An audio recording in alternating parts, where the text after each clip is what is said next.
Hello everyone, good evening, and welcome to Author Liza Gay channel.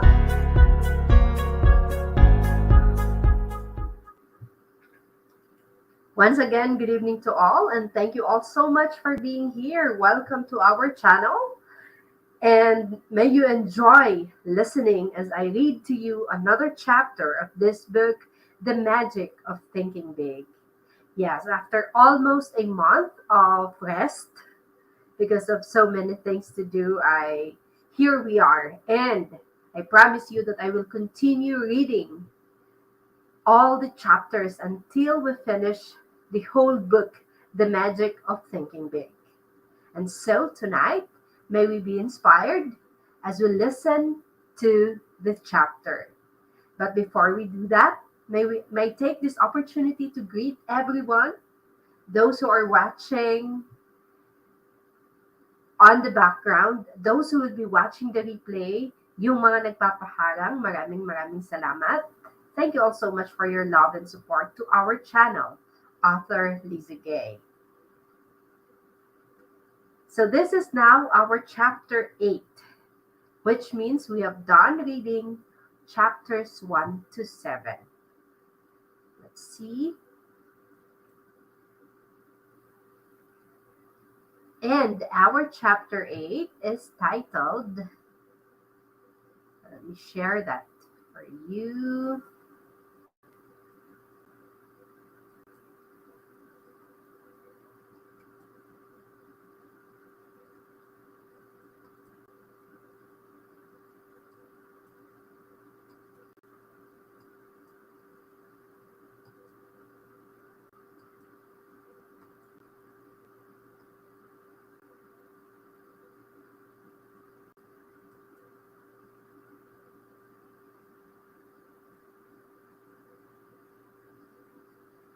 Sa mga nasa harang dyan, maraming salamat. Thank you all so much for always being supportive to Author Liza Gay channel. Okay.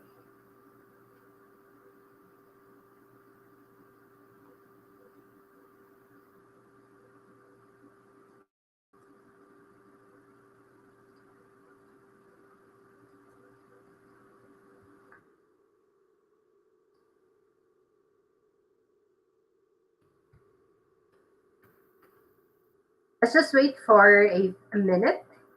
Those who will still be coming in.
Hello, Sir Pretamol, sabi niya.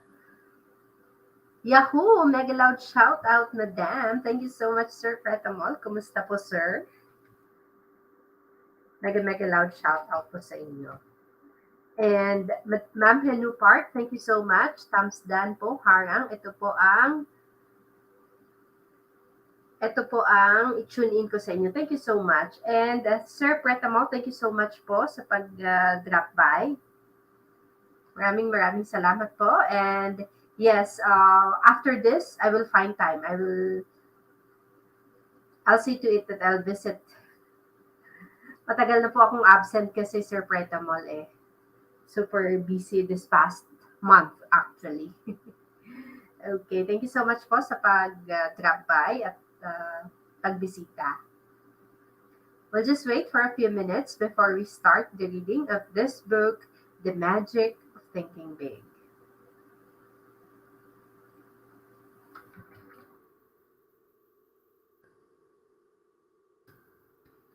At sa 10 thumbs up na binigay ninyo sa ating live stream ngayon, maraming maraming salamat.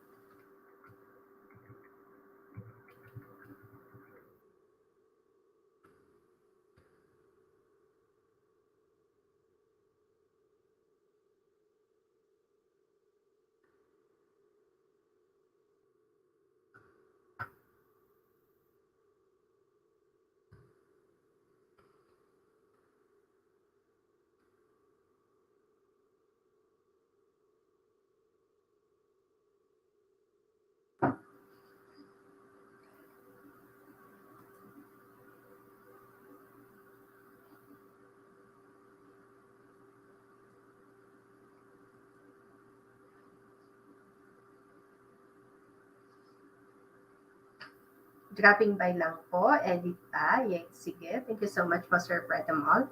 Ayan, nag-drop ulit si Night Boot. When you tend to the garden of your mind, you will cultivate a rich life. Speaking of gardening, that's what I've been busy with. Pagkat after work, or during weekends, I got busy with my garden. And yes, itry ko na gagawan din ng video ang ating rooftop garden. But we're still working on it. Sige, let's begin with the reading of this chapter 8 from the book The Magic of Thinking Big by David J. Schwartz, Ph.D. with the title, Make Your Attitudes Your Allies. Once again, this is author Liza Gay reading loud to you chapter 8 of this book, The Magic of Thinking Big. Chapter 8 is titled, Make Your Attitudes Your Allies. Can you read minds? Reading minds is easier than you think. Perhaps you never thought of it, but you read the minds of other people, and they read your mind every day. How do we do it? We do it automatically through attitude appraisals. Remember the song, You Don't Need to Know the Language to Say You're in Love? Bing Crosby made it famous some years ago. There's a whole book full of applied psychology packed into those simple lyrics. You don't need to know the language to say you're in love. Anyone who's ever been in love knows that. And you don't need to know any language to say, I like you, or I despise you, or I think you're important or unimportant, or I envy you. You don't need to know the words or to use the words to say, I like my job, or I'm bored, or I'm hungry. People speak without a sound. How do we think? How we think shows through in how we act. Attitudes are mirrors of the mind. They reflect thinking. You can read the mind of the fellow sitting at a desk. You can sense, by observing his expressions and mannerisms, how he feels towards his job. You can read the minds of salesmen, students, husbands, and wives. You not only can, you do.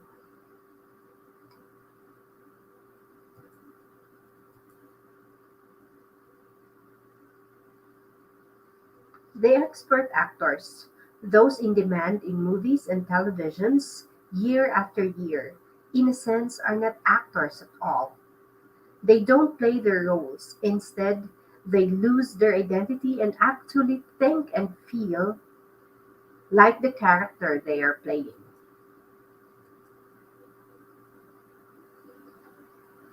They've got to, else they look like phonies and their ratings would plunge. Attitudes do more than show through. They sound through too. A secretary does more than identify an office when she says, Good morning, Mr. Showmaker's office. In just 5 words, one secretary says, I like you, I'm glad you're calling, or I think you're important, and I like my job. But another secretary saying exactly the same words tells you, "You bothered me. I wish you hadn't called. I'm bored with my job and I don't like people who bother me." We read attitudes through expressions and voice tones and inflections. Here's why. In the long, long history of humankind, a speaking language, even remotely resembling what we use today in a very recent invention, is a very recent invention. So recent, you might say, in terms of the great clock of time that we developed a language only this morning. 5 million, for millions and millions of years, people got by little with more than moans and groans and grunts and growls. So, millions of years, people communicated with other people by body and facial expressions and sounds, not words. And we still communicate our attitudes, our feelings towards people and things the same way. Aside from direct body contact, body movements, facial expressions, and sounds are the only ways we have to communicate with infants. And those young ones show an uncanny ability to spot the phony. Professor Irwin H. Shell, one of America's most respected authorities on leadership, says, "Obviously, there is something more than facilities and competence that makes for accomplishment. I have come to believe that this linkage factor, this catalyst, if you will, can be defined in a single word: attitude. When our attitude is right, our abilities reach a maximum of effectiveness and good results inevitably flow."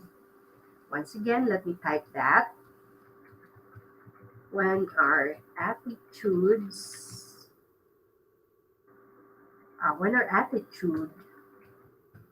is right, our abilities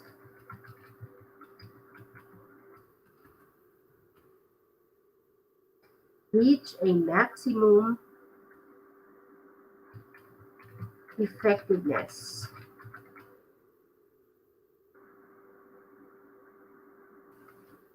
And good results inevitably flow.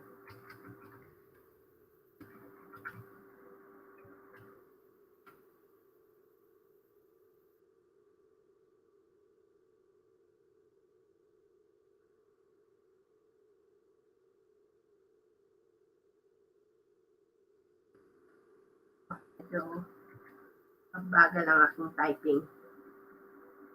Okay,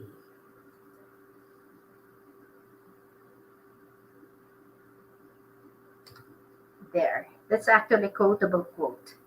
Attitudes do make a difference.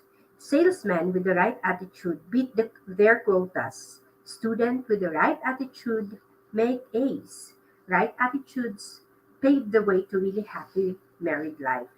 Right attitude makes you effective in dealing with people, enable you to develop as a leader. Right attitudes win for you in every situation. Grow these three attitudes. Make them your allies in everything you do. Number one, grow the attitude of "I'm activated." Number two, grow the attitude of "you are important." And number three, grow the attitude of "service first." Now, let's see how. Years ago, when I was a college sophomore, I enrolled in an American history class. I remember the class vividly, not because I learned much about American history, but because in an unusual way, I learned this basic principle of successful living. To activate others, you must first activate yourself. The history class was very large, and it was held in a fan shaped auditorium. The professor, who was a middle aged fellow and apparently well educated, was nevertheless pathetically dull. Rather than interpret history as an alive, fascinating subject, The professor merely cited one dead fact after another. It was a frightful wonder how he could possibly make such an interesting subject so terribly dull. But he did. You can imagine the effect of the professor's boredom on the students. Talking and sleeping got so out of hand that the professor had two assistant patrol on the aisles to break up student conversation and wake up those who had dozed off.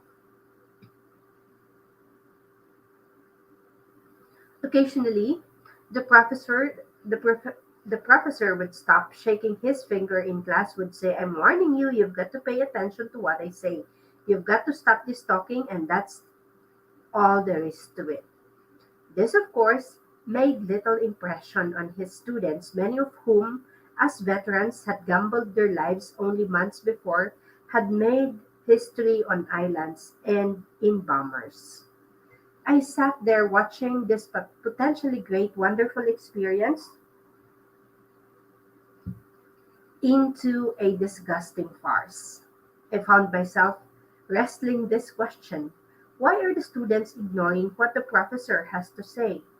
The answer came. The students had no interest in what the professor was saying because the professor himself had no interest. He was bored with history and it showed through. To activate others, to get them be enthusiastic, you must first be enthusiastic yourself. Over the years, I've tested this principle in hundreds of different situations. It always holds true. A man who lacks enthusiasm never develops it in another, but a person who is enthusiastic soon has enthusiastic followers.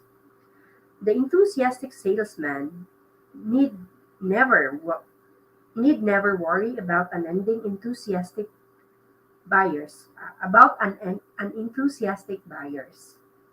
The enthusiastic teacher need never worry about disinterested students. The activated minister need never be distressed by a sleepy congregation. Enthusiasm can make things 1,100% better. 2 years ago, employees.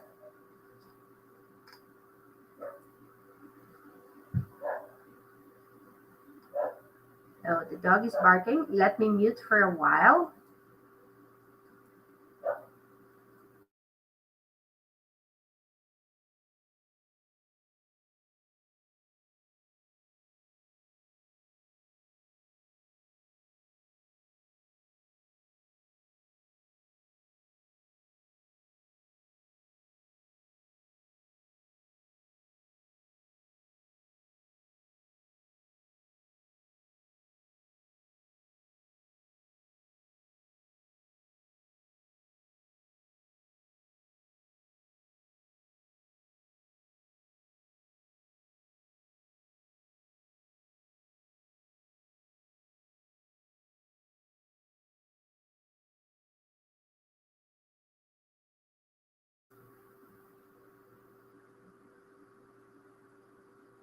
Let's continue.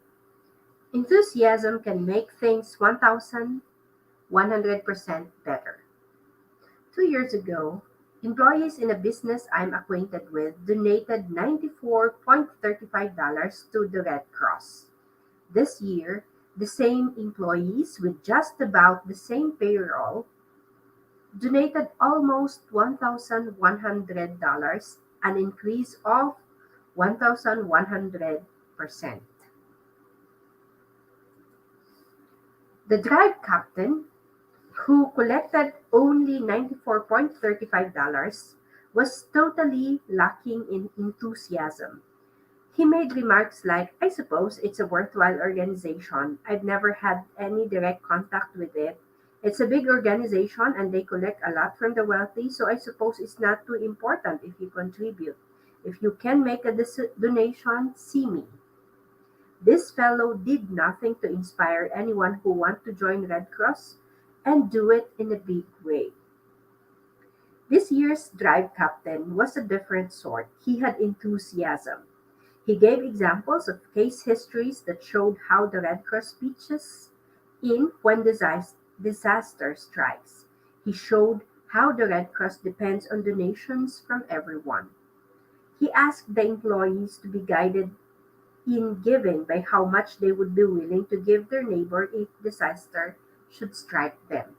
He said, "Look what the Red Cross has done." Notice he did not beg. He did not say, "Each of you is expected to donate XX dollars." All he did was to show enthusiasm about the importance of Red Cross. Success just naturally followed. Think for a moment about a club or civic organization you know that is fading away. Chances are all it needs is enthusiasm to bring it back to life. Results come in proportion to enthusiasm applied. Enthusiasm is simply, "This is great. Here's why." Here's a three-step procedure that will help you develop the power of enthusiasm. Number one, dig into it deeper. Make this little test. Think of two things which you have little or no interest, maybe cards, certain kinds of music, a sport. Now ask yourself, how much do I really know about these things? Odds are 100% to 1 that your answer is not much. I confess that for years I had absolutely no interest in modern art. It was just so many botched up lines until I let a friend who knows and loves modern art explain it to me. Really, now that I've dug into it, I find it fascinating. That exercise supplies one important key for building enthusiasm. To get enthusiastic, learn more about the thing that you are not enthusiastic about.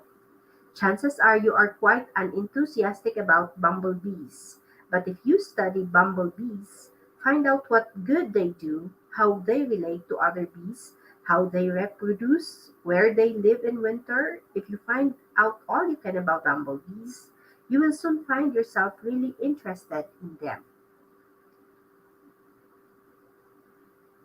To show trainees how enthusiasm can be developed through dig into it deeper technique, I sometimes use a greenhouse example. In a deliberately casual way, I asked the group, "Are any of you interested in manufacturing and selling greenhouses?" Not once have I gotten an affirmative answer. Then I make a few points about greenhouses. I remind the group how, as our standard of living rises, people become more and more interested in non-necessities.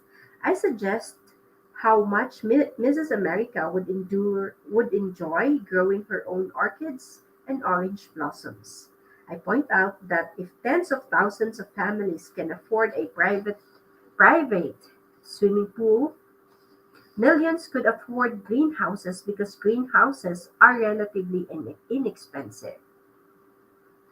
I show them that if they could sell a $600 greenhouse to only one family in 50, you'd develop a $600 million business in producing greenhouses and perhaps a 250 million industry supplying plants and seeds. One difficulty with this exercise is that the group 10 minutes before completely cold about greenhouses is now so enthusiastic that they don't want to move on to the next subject. Use the dig into it deeper technique to develop enthusiasm toward other people. Find out all you can about another person, what he does, his family, his background, his ideas and ambitions, and you'll find your interest in and enthusiasm about him mounting. Keep digging, and you're certain to find some common interests. Keep digging, and you'll eventually discover a fascinating person. The dig it the dig into it deeper technique works also in developing enthusiasm towards a new place. Several years ago, some young friends of mine decided to move from Detroit to a small town in to a small town in mid-Florida. They sold their home, closed out their business connections, said goodbye to their friends, and were gone.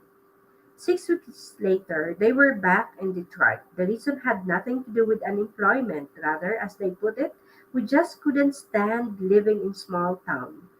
Besides, all our friends are in Detroit. We just had to come back.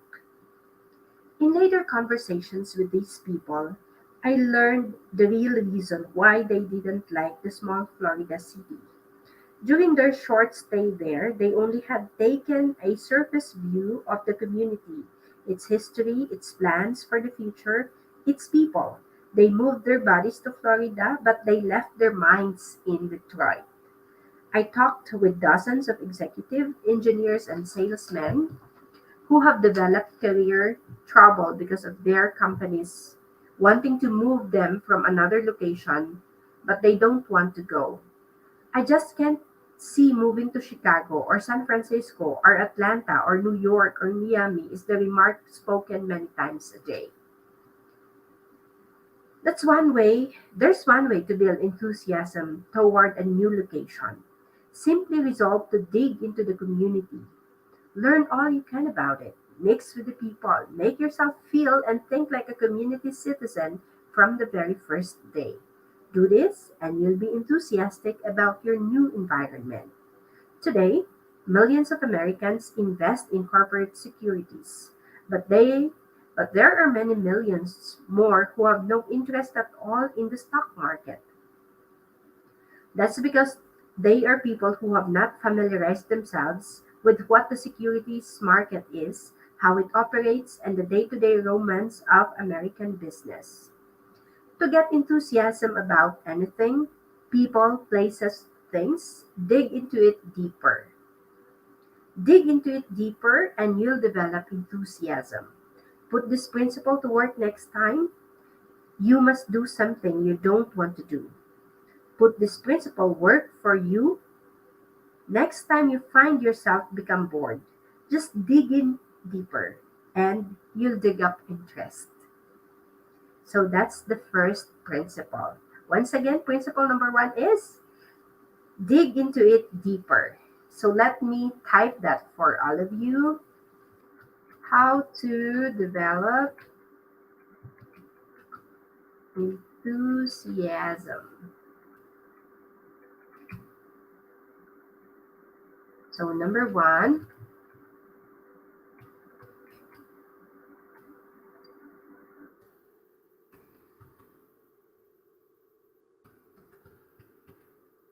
I like the play of words here.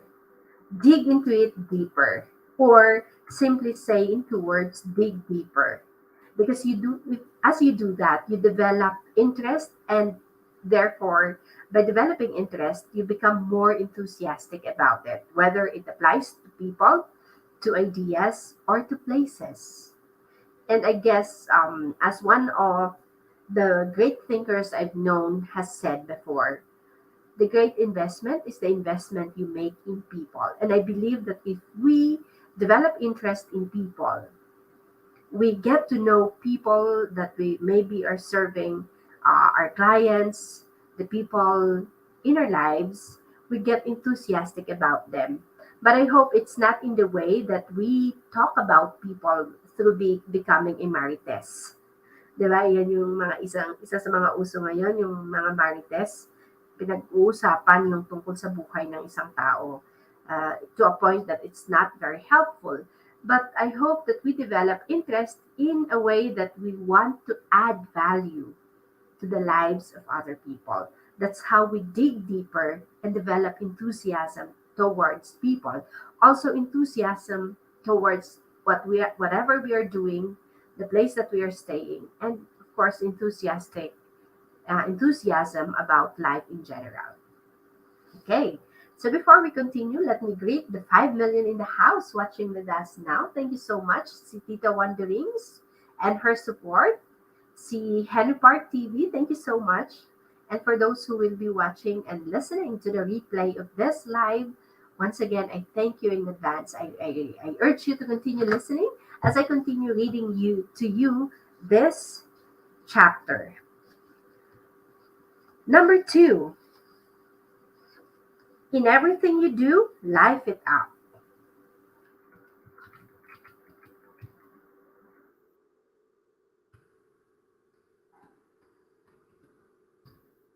Life it up. Once again, in everything you do, life it up. That's principle number two.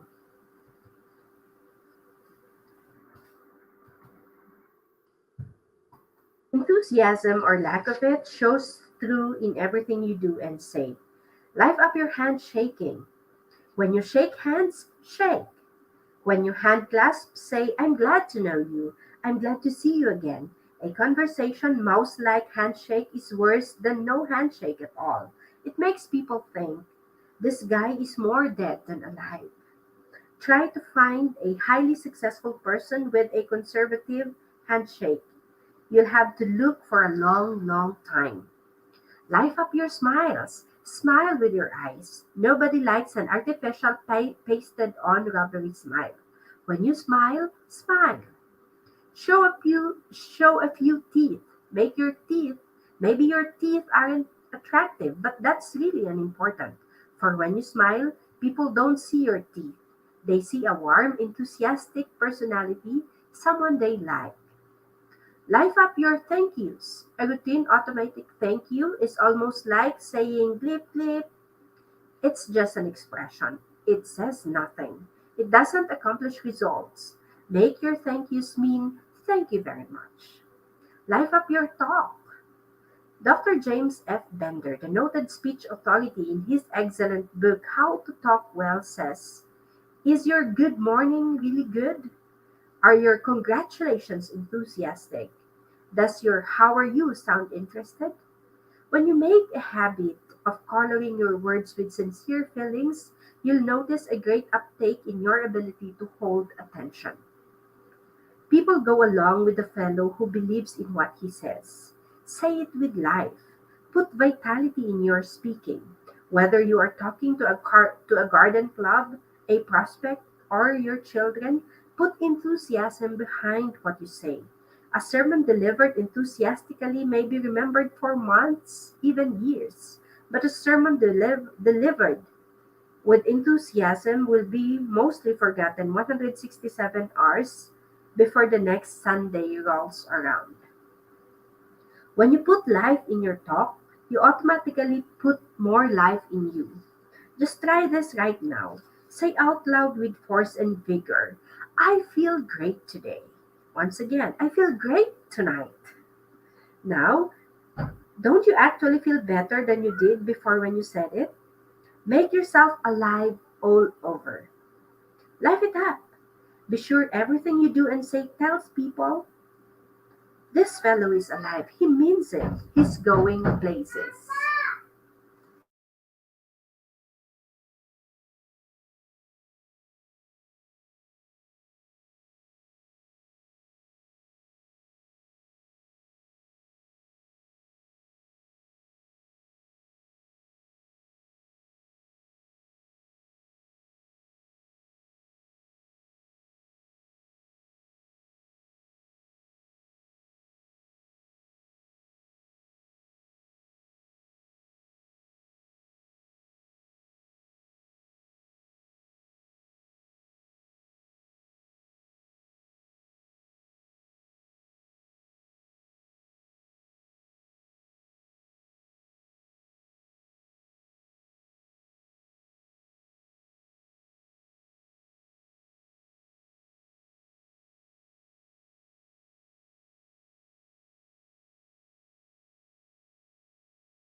Okay, sorry about that. Nag-mute lang ako saglit.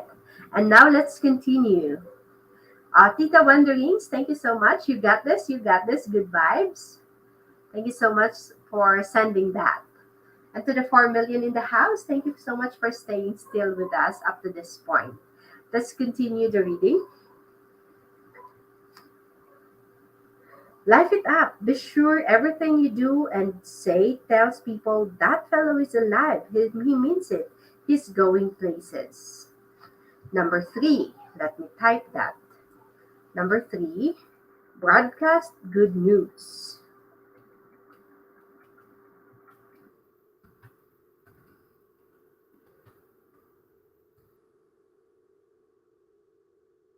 There, number three, broadcast good news. You and I have been in many situations when someone bursts in and say, I've got good news. Immediately, this person gets 100% attention from everyone present. Good news does more than get attention. Good news pleases people. Good news develops enthusiasm. And good news even promotes good digestion. Just because there are more broadcasters of bad news than there are broadcasters of good news, don't be misled. No one ever won a friend. No one ever made money. No one ever accomplished anything by broadcasting bad news. Transmit good news to your family. Tell them the good that happened today. Recall the amusing, pleasant things you experienced, and let the unpleasant things stay buried. Buried. Spread good news. It's pointless to pass on the bad. It only makes your family worry, makes them nervous. Bring home some sunlight every day. Ever notice how seldom children complain about the weather?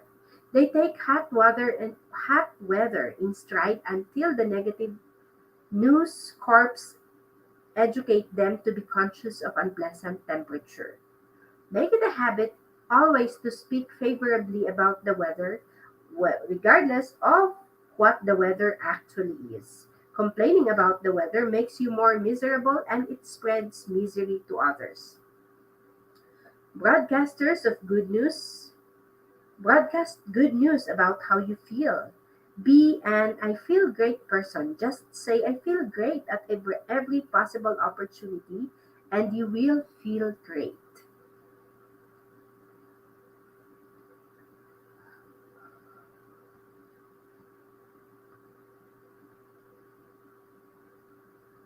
Just say, yeah. But by the same token, tell people I feel awful, just awful, and you will feel worse. How we feel is in large part determined by how we think we feel. Remember too that other people want to be around alive, enthusiastic people. Being around complainers and half dead people is uncomfortable. Transmit, transmit good news to the people you work with. Give them encouragement. Compliment them at every opportunity. Tell them about the positive things the company is doing. Listen to their problems. Be helpful. Encourage people and win their support. Pat them at the back for the job they're doing. Give them hope. Let them know you believe they can succeed, that you have faith in them. Practice relieving worries. Make this little test regularly to keep you up on the right track. Whenever you leave a person, ask yourself, does this person honestly feel better because he has talked with me? This self-training device works. Apply it when talking with employees, associates, your family, customers, even with casual acquaintances. A salesman friend is a real good news broadcaster. He calls on his customers every month and always makes it a rule to have some good news to pass along. Examples. I met one of your good friends last week. He said to tell you hello or hello. Since I was here Last big things have happened. Over 350,000 new babies were born last month, and more babies mean more business for both of us. Usually, we think of bank presidents as overly reserved, unemotional people who never really warm up. Not so with one bank president. His favorite way to answer his phone is to say, "Good morning, it's a wonderful world. May I sell you some money?" Improper for a banker?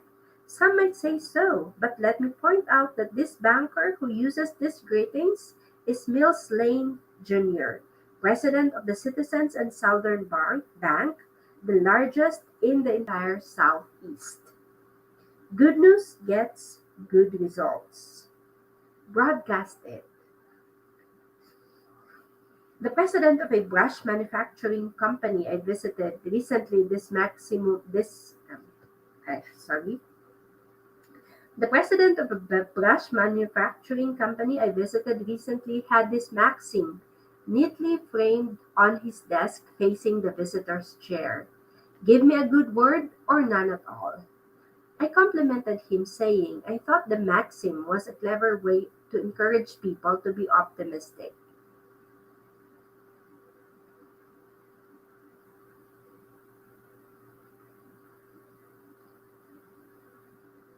For a while, let me see. Okay. Pa-jacket si woman host, sabi niya. Sige lang po, tita. Wait for a while. For a moment po. Ayan, busy si host, sabi niya. Ayan, may jacket na po si woman. Thank you so much po, Tita Wanderings. For a while. Ako kasi si baby natutulog siya habang nagbabasa ako.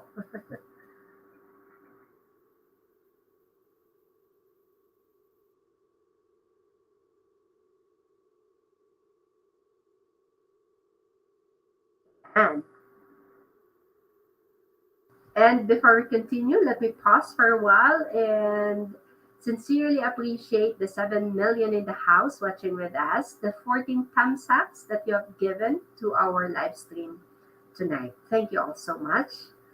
And I hope you enjoy listening as I continue reading. He smiled and said, "It is an effective reminder, but from where I sit, this is even more important."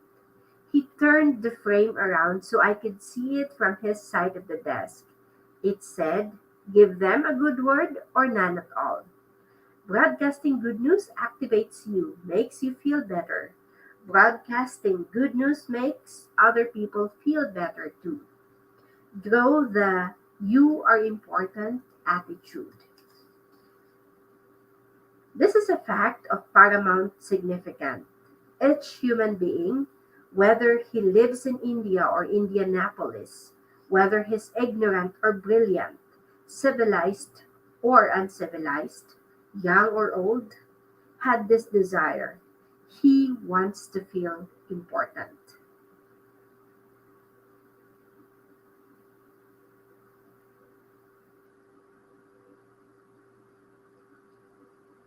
Ponder on that. Everyone, yes, everyone, your neighbor, you, your wife, your boss, has a natural desire to feel he is somebody.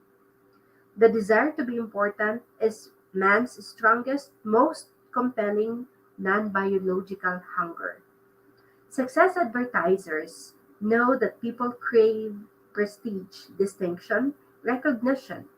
Headlines that produce sales read like this: "For smart young homemakers, persons with distinctive tastes use," "You only want the best," "Be the envy of everyone," "For women who wants to be envied by women and admired by men."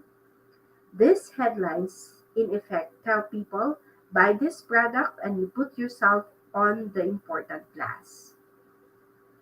Satisfying the craving, the hunger to be important, carries you forward to success. It is basic equipment in your success tool chest. Yet, read the sentence again before you go on.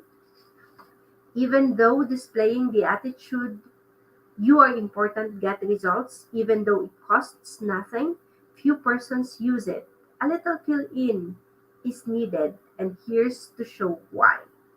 On the philosophical side, our religions, our laws, our entire culture are based on the belief of the importance of the individual.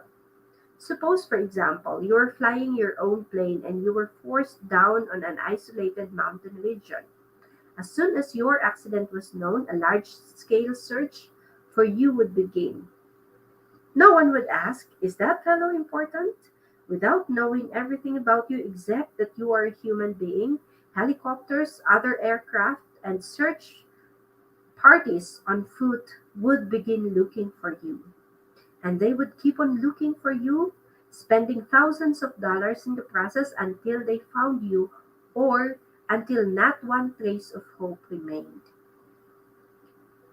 When a little child wanders off into the woods, falls into a well, or gets into some other dangerous predicament, no one is concerned with whether or not the child comes from an important family. Every effort is made to rescue the child because every child is important. It's too wild a guess that, of all living creatures, probably not more than 1 in 10 million is a human being. A person is a biological rarity. He is important in God's scheme of things.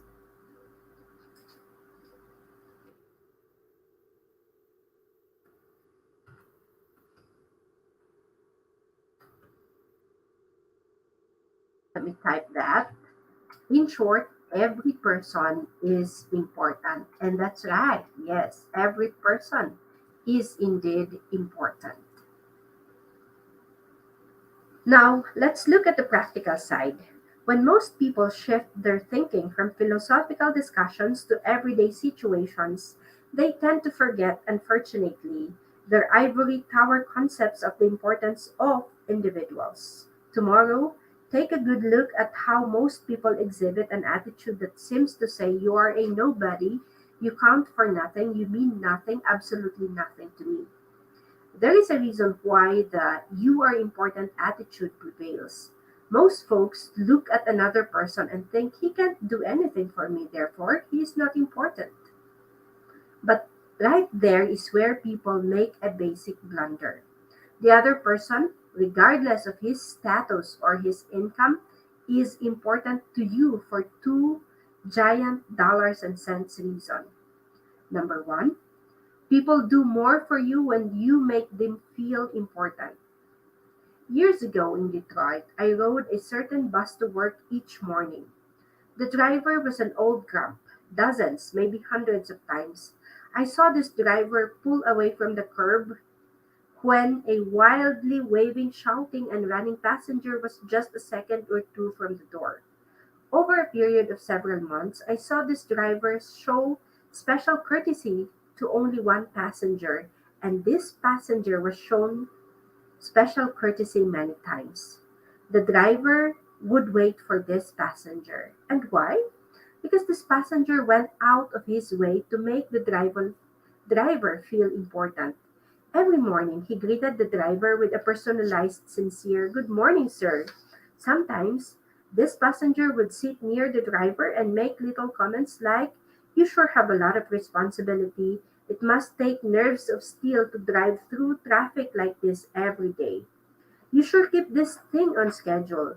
That passenger made the driver feel as important as if he were piloting a 180 passenger jet airliner. And the driver in return showed special courtesy to the passenger. It pays to make little people feel like big people. Today, in thousands of offices all over America, secretaries are helping salesmen make sales or lose sales depending on how the salesman has treated them. Make someone feel important and he cares about you. And when he cares about you, he does more for you. More customers will buy more from you, employees will work harder for you, and associates will go out of their way to cooperate with you. Your boss will do more to help you if you would only make these people feel important. It pays to make big people feel even bigger. The big thinker always adds value to people by visualizing them at their best. Because he thinks big about people, he gets their best out of them. Here's the second giant reason for making others feel important. When you help others feel important, you help yourself feel important too. One of the elevator operators who carried me up and down for several months had the look of complete unimportance written all over. She was 50ish, unattractive, and certainly uninspired in her work. It was obvious from that her longing to be important was completely unfulfilled. She was one of the millions of people who live for months at a time without even being without ever being given a reason to believe that someone notices them or cares about them. One morning, shortly after I became one of her regular uppers and downers, I noticed that she had had her hair done. It was nothing fancy. It was obviously a homemade job, but it had been cut and it did look better. So I said, Miss S. I had learned her name. I do like what you have done with your hair. It really looks fine. She blushed, said, Thank you, sir, and nearly missed her next stop. She appreciated the compliment. Next morning, lo and behold, when I stepped into the elevator, I heard, Good morning, Dr. Schwartz. Not one time before had I heard this operator address anyone by name. And in the remaining months I had an office in the building, I never heard anyone called by name except me. I had made the operator feel important. I had sincerely complimented her and called her by name. I had made her feel important. Now she was repaying me by making me feel important. Let's not kid ourselves. People who do not have deep down feeling of self-importance are slated for mediocrity. Again and again, this point must be driven home. You must feel important to succeed. Helping others to feel important rewards you because it makes you feel more important. Try it and see. Actually, I cannot type that because I'm holding my baby right now, but I let me read that once again for you. You must feel important to succeed. Helping others feel important rewards you because it makes you feel more important. Try it and see. Here's how to do it. Number one, practice appreciation. Make it a rule to let others know how you appreciate what they do for you. Never let anyone feel he is taken for granted. Practice appreciation with a warm, sincere smile. A smile lets others know you notice them and feel kindly toward them. Practice appreciation by letting others know how you depend on them. An earnest, Jim, I don't know what we'd do without you type of remark makes people feel necessary, and when they feel necessary, they do increasingly better work. Practice appreciation with honest, personalized compliments. People thrive on compliments. Whether 20 or 2, 9 or 90, a person craves praise. He wants to be assured that he's doing a good job, that he is important. Don't feel that you should hand out praise only by big compliments. Compliment people on little things, their appearance, the way they do their routine work, their ideas, their loyal efforts. Praise by writing personal notes complimenting people you know on their achievements. Make a special phone call or a special trip to see them. Don't waste time or mental energy trying to classify people as very important persons, or unimportant persons. Make no exceptions. A person, whether he is a garbage collector or a company vice president, is important to you. Treating someone as a second class never gets you first class results. Once again, treating someone as a second class never gets you first class results. Number two, practice calling people by their names. Every year, shrewd manufacturers sell more briefcases, pencils, Bibles, and hundreds of other items by putting the buyer's name on the product. People like to be called by name. It gives everyone a boost to be addressed by name. Two special things you must remember. First, pronounce the name correctly, and second, spell it correctly. If you mispronounce or misspell someone's name, that person feels that you feel he is unimportant. Here's one special reminder. When talking with people you don't know well, add the appropriate title Miss, Mr., or Mrs. The office boy prefers Mr. Jones to just Jones. So does your junior assistant. So do people at every level. These little titles help tremendously to make people feel important. Number three, don't hug glory. Invest it instead. Just recently, I was a guest at an all day sales convention. After dinner the evening, the vice president in charge of sales for the company passed out awards to the two distinct district managers, a man and a woman whose sales organizations had attained the best records for the year just ended. Then the vice president asked those district managers to take 15 minutes to tell the entire group how their organizations did so exceptionally well. The first district manager, who I later learned had been appointed manager only 3 months before and was therefore only partially responsible for his organization's record, got up and explained how he did it. He conveyed the impression that his efforts and his efforts alone caused the sales increase. Remarks such as, when I took over, I did such and such. Things were in a mess, but I cleared them. It wasn't easy, but I just grabbed hold of the situation and I wouldn't let go, characterized his talk. As he talked, I could see the increasing resentment gathering in the faces of his salesmen. They were being ignored for the sake of the district manager's personal glory. Their hard work, which was responsible for the sales increase, was completely unrecognized. Then the second district manager got up to make her short talk. But this lady used an entirely different approach. First, he explained that the reason for her organization's success was the wholehearted effort of her sales force. She asked each one to stand and paid a sincere personal compliment to each one for his or her efforts. Note this difference. The first manager squandered the vice president's praise entirely on himself. In doing so, he offended his own people. His sales force was demoralized. The second passed the praise on to her sales force, where it could do more good. This manager knew that praise, like money, can be invested to pay dividends.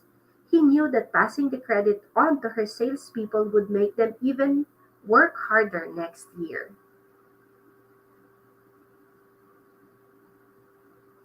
Remember this: praise is power. Invest the praise you receive from your superior. Pass praise down on to your subordinates where it will encourage still greater performance. Share praise. When you share praise, your subordinates know you sincerely appreciate their value. Oh, thank you so much, Tita Wandering, sa inyong palipad. Thank you so much.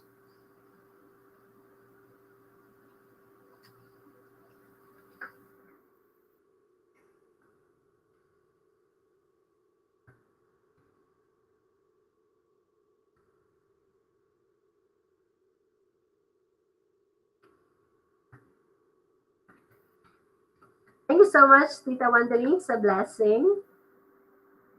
Ayan.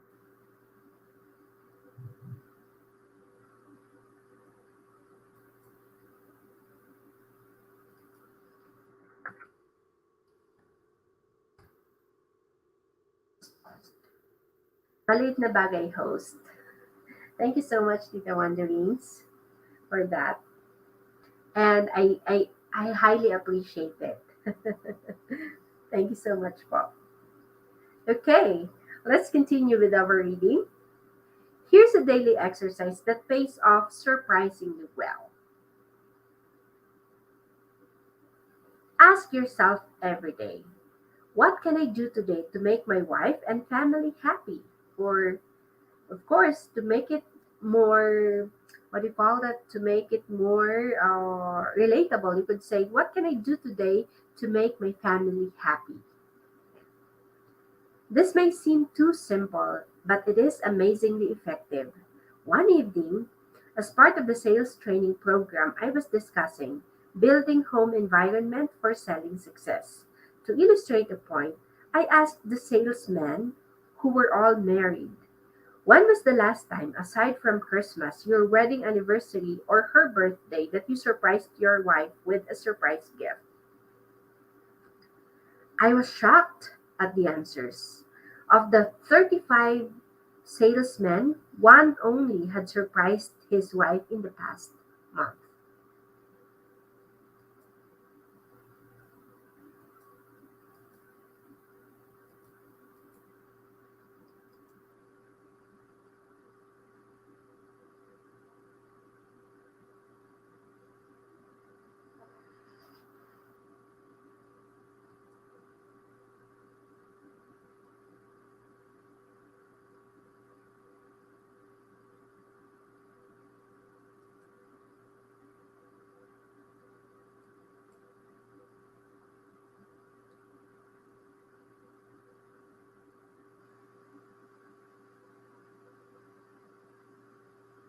Let's continue. Many of the group answered between 3 and 6 months, and over a third said, I can't remember. Imagine. And some men wonder why their wives no longer treat them like Mr. King with a crown. I wanted to impress this salesman with the power of the thoughtful gift. The next evening, I arranged to have a florist appear just before the close of the session. I introduced him and leveled with them. I want each of you to discover what a little unexpected remembrance will do to build a better home environment. I've arranged with the florist for each of you to get a fine long stemmed rose for just 50 cents. Now, if you don't have 50 cents, or if you think your wife isn't worth that, they laughed, I'll buy the flower for her myself. All I ask is that you take the rose to your wife, then tomorrow evening tell us what happened. Don't, of course, tell her how you came to purchase this rose for her. They all understood. Without exception, every fellow testified the next evening that the mere investment of 50 cents had made his wife happy. Do something special for your family often. It doesn't have to be something expensive. It's the thoughtfulness that counts. Anything that shows that you put your family's interests first will do the trick. Get the family on your team. Get them planned attention. Give them planned attention. In this busy age, a lot of people never seem able to find time for their families. But if we plan, we can find it. One company vice president told me this method, which he says works well for him. My job carries a lot of responsibility, and I have no choice but to bring quite a lot of work home every night. But I will not neglect my family because it's the most important thing in my life. It's the main reason I work as hard as I do. I've worked out a schedule that enables me to give attention to my family as well as to my work. From 7:30 to 8:30 in the evening, I devote my time to my two young children. I play games with them, read them stories, draw, answer questions, anything they want to do. After an hour with those kids of mine, And they are not only satisfied, but I'm 100% fresher. At 8:30, they trot off to bed and I settle down to work for 2 hours. At 10:30, I quit working and spend the next hour with my wife. We talk about the kids, her various activities, our plans for the future. This hour, undisturbed by anything, is a wonderful way to cap off the day. I also reserve Sundays for my family. The whole day is theirs. I find my organized program for giving my family the attention it deserves is good not only for them but also good for me. It gives me new energy. Want to make more money? Then get the put service first attitude. It's perfectly natural. In fact, it's highly desirable to want to make money and accumulate wealth. Money is power to give your family and yourself the standard of living they deserve. Money is power to help the unfortunate. Money is one of the means of living life fully. Once criticized for urging people to make more money, the great minister Russell H. Conwell, author of Acres of Diamonds, said, money printed your Bible, money builds your churches, money sends your missionaries, and money pays your preachers, and you would not have many of them either if you did not pay them. The person who says he wants to be poor usually suffers from a guilt complex or a feeling of inadequacy. He is like the youngster who feels he can't make A's in school or make the football team, so he pretends he doesn't want to make A's or play football. Money then is a desirable objective.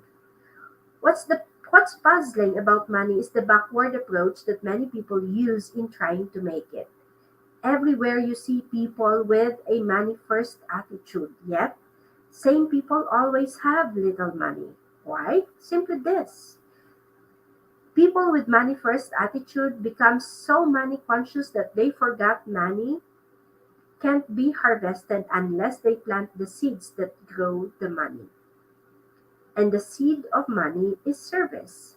That's why put service first is the attitude that creates wealth. Put service first and money takes care of itself. One summer evening, I was traveling by car through Cincinnati. It was time to gas up.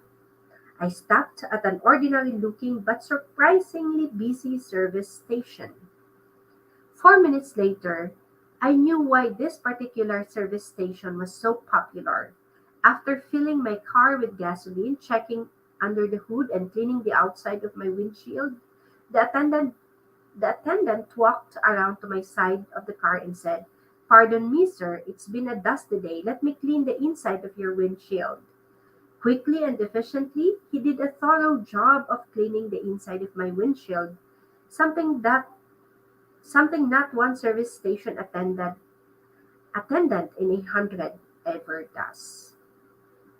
This little special service did more than improve my night visibility, and it improved it a lot. It made me remember this station. It so happened that I made it 8 trips through Cincinnati during the next 3 months. Each time, of course, I stopped at this station, and each time I got more service than expected to get. Interestingly, too, was the fact that each time I stopped, once it was 4 a.m., there were other automobiles filling up also. In all, I probably purchased about 100 gallons of gasoline from this station.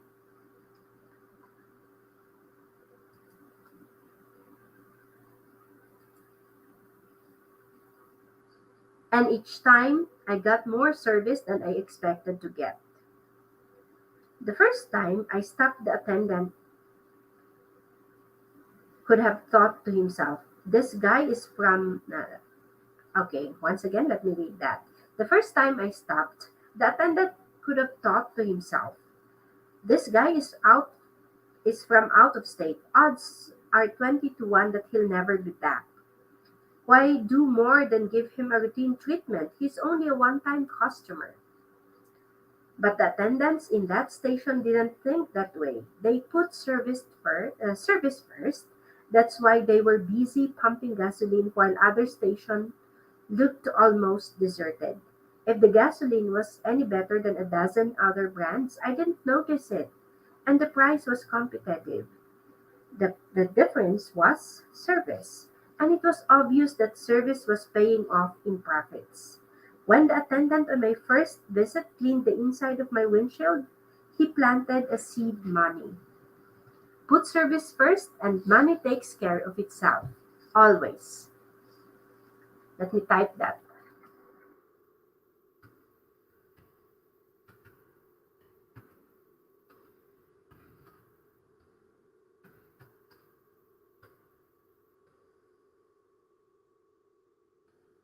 Put service first, and money takes care of itself. Always. The put service first attitude pays off in all situations. In one of my first jobs, I worked closely with another young fellow whom I call FH. FH was like many persons you know. He was preoccupied with why he need more money instead of being preoccupied with ways to make money. Each week, FH spent hours of company time working on his personal budget problems. His favorite topic of conversation was, I'm the most underpaid man here. Let me tell you why. FH had not the uncommon attitude of, this is a big company, it's netting millions, it's paying a lot of people big salaries, so it ought to pay me more too. If FH had been passed over several times for pay increases, finally one day he decided that it was high time he went in there and demanded more money. About 30 minutes later, FH was back all heated up. His expression made it obvious that the next month's check would look exactly like the month's check. Immediately, FH began to let go. Boy, I'm so mad. What what do you suppose the old man said when I told him I wanted more money? He had the gall to ask me, why do you believe you are justified in asking for an increase? I gave him plenty of reasons. FH went on. I told him I'd been passed over when others around here were getting pay raises. I told him my bills are getting larger and my paycheck isn't. And I told him I do everything around here they ask me to do. Can you beat that? I need a raise, but instead of paying me money, they gave out raises to other guys around here who don't need it half as much as I do. Why? The way he acted, FH continued, you think I was asking for charity. All he would say is, when your record shows that you deserve more money, you'll get more money. Sure, I could do a better job if they pay me for it, but only a fool does something he isn't paid for. FH is an example of the breed that is blind to the how of making money.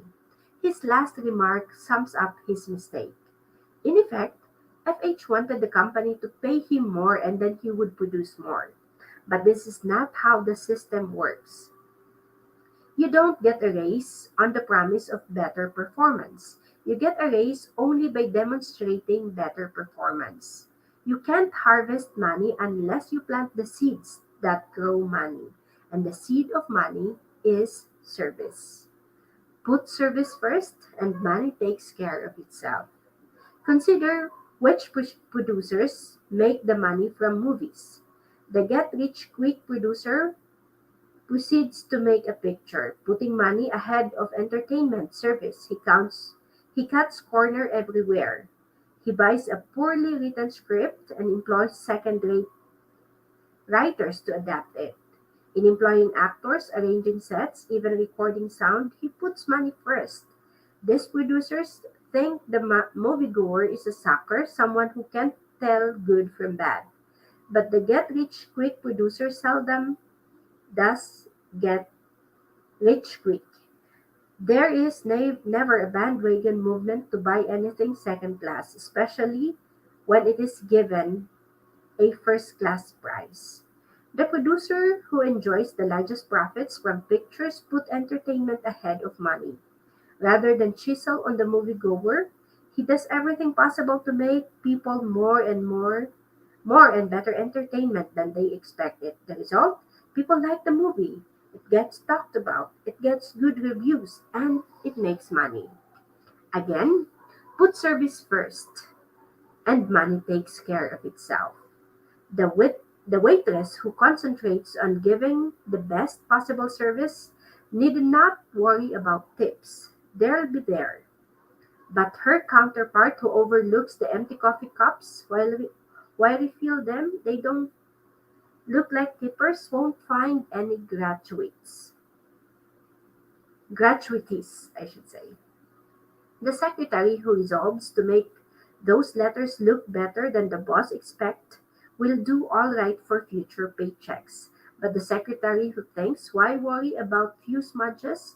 What do they expect for a $65 per week? She is stuck at $65 a week. The salesman who gives full service to an account need harbors no fear he'll lose the account. Here is a simple but powerful rule that will help you develop the put service first attitude. Always give people more than they expect to get. Each little extra something you do for others is a money seed. Volunteering to work late and get the department out of tight spot is a money seed. Giving customers extra service is a money seed because it brings customers back. Advancing a new idea that will increase efficiency is a money seed.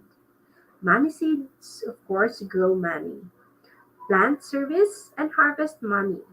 Spend some time each day answering the question, how can I give more than is expected of me? Then apply the answers. Again, put service first and money takes care of itself. In a quick recap, grow attitudes that will carry you forward to success. Number one, grow I'm activated attitude. Results come in proportion to the enthusiasm invested. Three things to activate yourself are: number one, dig into it deeper. When you find yourself uninterested in something, dig in and learn more about it. This sets off enthusiasm. Number two, life up everything about you: your smile, your handshake, your walk, your talk. Act alive.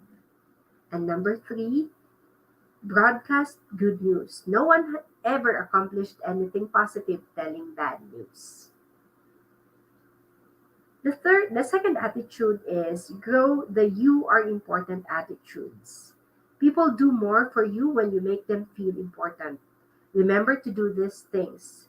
Show appreciation at every opportunity. Make people feel important. Call people by name. And the third attitude is grow the service first attitude and watch money take care of itself. Make it a rule in everything you do. Give people more than they expect to get. There you have it, my dear friends. Chapter 8 of this book, The Magic of Thinking Big. So I hope you learned something and I hope you enjoyed listening tonight as I read the chapter. So, yun po no ang ating chapter 8, how to make your attitudes your allies. It's actually a very good reminder for us. And there are three takeaways that we can remember from tonight's reading. The first is enthusiasm, 'di ba? Yung excitement natin about life. Enthusiasm. Second is, of course, yung excitement. Pareho naman. Life it up. Being alive. Di ba? Third is making others feel important. And of course, service. And with that, actually, yung attitudes natin, of course, how we deal with others, how we feel about them, about ourselves, how we feel about what we do, and how we feel about others will actually impact how we deal with them. So, with that, I hope you enjoyed, no? Thanks, woman, sa paharang mo. Ayan, let me read some of your messages, ano. Backread po tayo. Si woman, thank you so much sa pang peace sign. Ayan, thank you so much, Tita Wanderings. Listening, sabi niya, listening. Thank you so much sa pakikinig. At saka, ulitin ko, shout out ulit kay Wanderings. Sa mga nandito na naka-BG, feel free to connect with Wandering. Tingnan ko nga, parang hindi binaba ni Nightbot ang bahay mo, tita. Wanderings. Tama ba? Or Wandering? Tingnan nga natin kung ibababa ni Nightbot. Ayan. So, woman, thank you so much din sa paharang. So, ayan. Pin ko lang yung house ni Tita Wanderings, no? Yan, binaba ni Nightbot. In or out lang, sabi ni Tita. Ni woman. Thank you so much sa paharang din. And to the 6 million in the house watching with us now, maraming salamat po. And tonight, I hope you learned something from our reading with the magic of thinking big. Actually, this reading also reminded me of, the importance really of maintaining the right attitude in everything that we do. And having this right attitude actually starts from within, Kasi kung with our attitude, with the way we look at ourselves, the way we treat ourselves, our loved ones, can also reflect in the way we treat other people at work. And of course, everywhere we go. And so I hope we maintain and we make our attitudes our allies to success. So maraming salamat po ulit. Once again, this is author Liza Gay and telling you and reminding all of us again with this statement that we live better if we become better.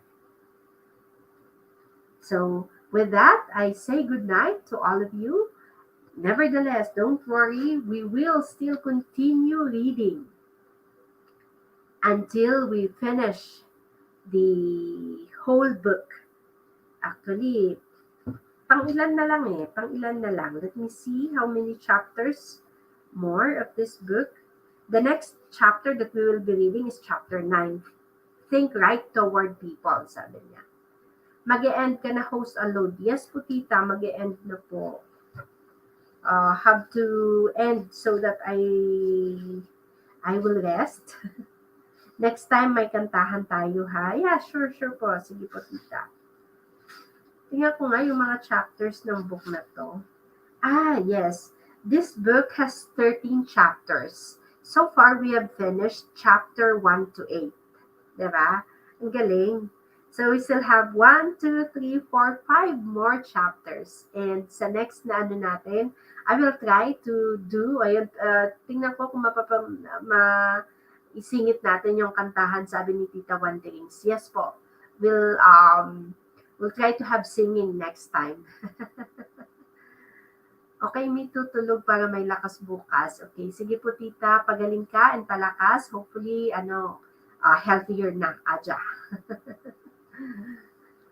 Har again, okay lang, pinakamahaba, 3 minutes. Ayan, thank you so much once again, tita. And to all those who are listening on the background, to Ma'am Henupar TV, sabi niya nakatune in lang siya. Let's see within this week if we can still insert some of our a live stream where we can have singing together, no? May kantahan. And I'll try also to do the reading. Kung makaya kong i-record ang reading and then just use it as a premiere or direct live tayo, depende po. Sige, patalastas lang, kanta para di sila maboring. Oo nga, no? Maganda din yun, ano? Patalastas na kanta. Actually, sa mga live streams ko, what I tried is to insert a background music. Kaso 3 ng live streams ko ang may copyright notice. wala hindi naman copyright strike, pero copyright notice. So, what I had to do is to trim out the segment where I put some music na biglang nagka-copyright Although ang mga ginamit ko noon is yung mga free music from YouTube. Pero hindi pala free yun. May tendency pala siya na magkakaroon ng copyright claim. So anyway, I hope the next ones, I'll try to avoid that para hindi magkakaroon ng problema na gano'n. Okay, so mag-end na po tayo ngayon and I'll see you in our next live streams. Once again, maraming salamat. Thank you so much sa palipad, Tita Wanderings. I'll see you sa susunod nating live stream. Okay. Okay lang mute or replace after kung may core, wag lang i-trim. I-main kung may CPR. Okay. I mean kung may CPR. Okay. Okay. Sige po. Noted, tita. Kasi ang ginawa ko sa tatlo is na-trim out segment ang ginawa ko.